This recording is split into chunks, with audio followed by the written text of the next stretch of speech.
Magandang araw mga kaibigan. Bigyan natin ng reaction opinion itong post ni Teo Moreno. Sabi niya, the Solicitor General or SolGen attempted to stop Marvic Lunen from pressing her on budget-related issues, arguing that these are political questions and invoking the doctrine of separation of powers. Huwag niyo akong questionin tungkol sa budget dahil trabaho yan ng executive. Anong hindi? Kaya nga sinampan kayo ng kaso sa Supreme Court eh. However, Justice Lunen pushed back by pointing to the modified concept of separation of powers under Article 8, Section 1 of the 1987 Constitution of the Philippines, specifically emphasizing the phrase grave abuse of discretion. Wala, supalpal. Sumusobra na kayo eh. He underscored, meaning Justice Lunen, he underscored that this provision allows the court to review acts of other branches when such abuse is alleged. The Solicitor General, nakanganga. Kruk, kruk, kruk, kruk. Sige, i-defend mo pa ang mga magnanakaw. Ang galing. Ito, yung post din ni A.B. Hugalbot, related din. Sabi niya, ang sarap ng ulam ko for lunch, niluto ni Chief. Next, Chief Justice Marvic Lunen. Stir-fried solgen with steamed DBM veggies. Na prito, prinito, ginisa, whatever. Kawawang nabulaga ang Solicitor General sa isang magaling, matapang, walang kinikilingan na Supreme Court Justice. Anong huwag kayong magtanong dahil budget issues ito? In the first place, yung kaso is tungkol sa budget. O, di ba? Unprogrammed allocation for 3 straight years. Unconstitutional. Yun ang issue. Tapos, magpalusot na separation of powers. So, ang abangan natin mamaya, yung SARO, yung pag-usapan na nila yung Special Allotment Release Order. Malalaman na natin sino-sino ang nakatanggap ng mga pundo. Nako, ang daming mabubuking dyan. At kaya tinitira na nila ngayon si Justice Lunen. Dalawa yan eh. Una, kandidato siya na maging Chief Justice kasi siya ang pinaka-senior. Senior associate. Tapos, ito pa nga, itong mga oral argument sa unprogrammed allocation, siya ang nangungunang bumabanat. Kaya nabubuking ang administrasyong ito dahil every time na may oral arguments, Justice Lunen came prepared. O kagaya na, yung pagbulaga niya kay Solgen na nakalagay sa Constitution. The court has the power to review both executive and legislative kung mayroong alleged na pag-aabuso sa kapangyarihan. Kaya ito, budget, nire-review. Impeachment, nire-review. By the way, may pang-apat ng kasong isinampas sa Supreme Court laban sa Committee on Justice ni Congresswoman Lois Tro. 3 abogado ang nagsampa.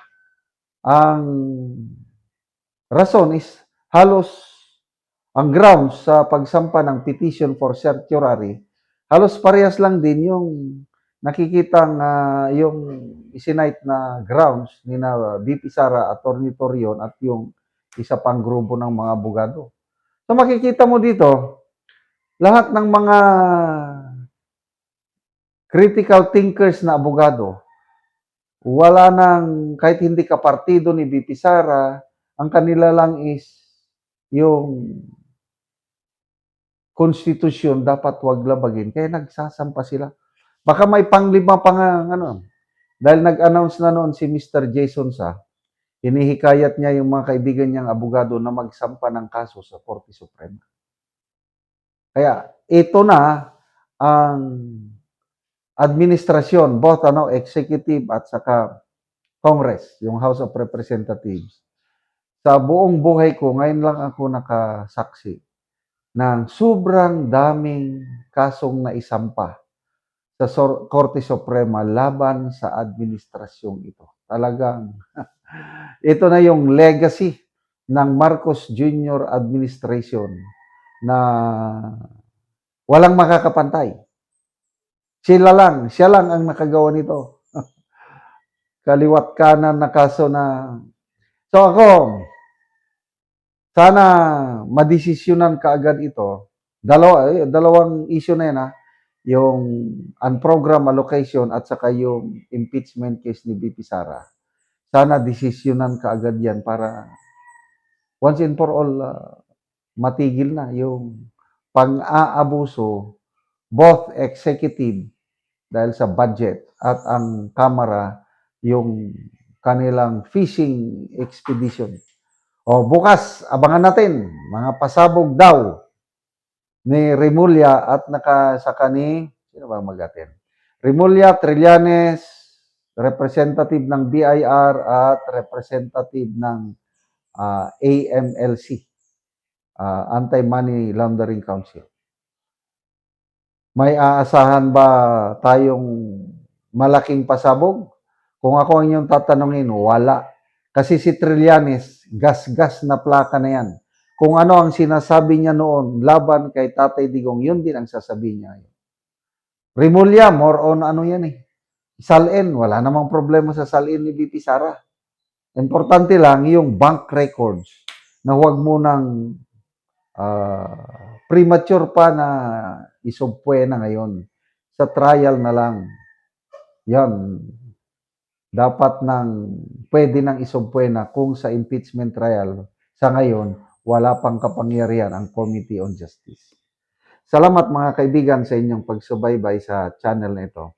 Nakakatulong kayo ng malaki sa tribong Talandig ng Bukidnon dahil ang sweldo natin sa channel na ito is pantulong po sa tribo.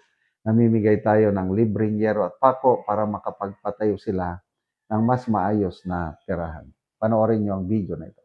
Karon mo ni ang atop sa natagaan na mo og yero, mga dagko na gid og buslot ang iyang atop nga yero. So mo na ni.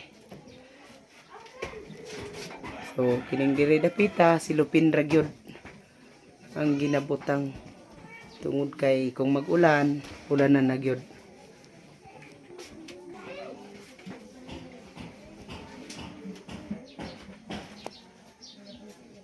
Dito da. Og mo na ni ang yero nga among gihatag.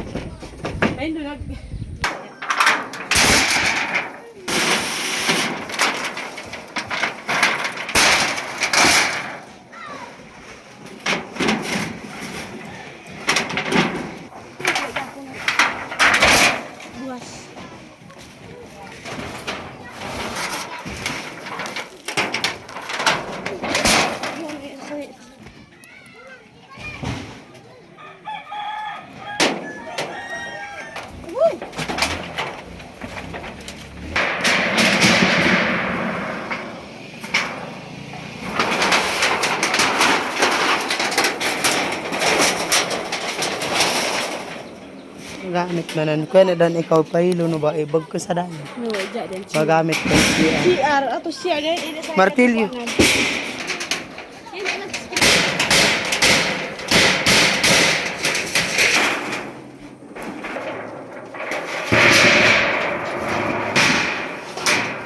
Karon naman na gyud sa pag-atop.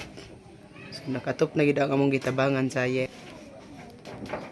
So nindot na gyud ang ilang atop na pulihan na tong mga daot ganina.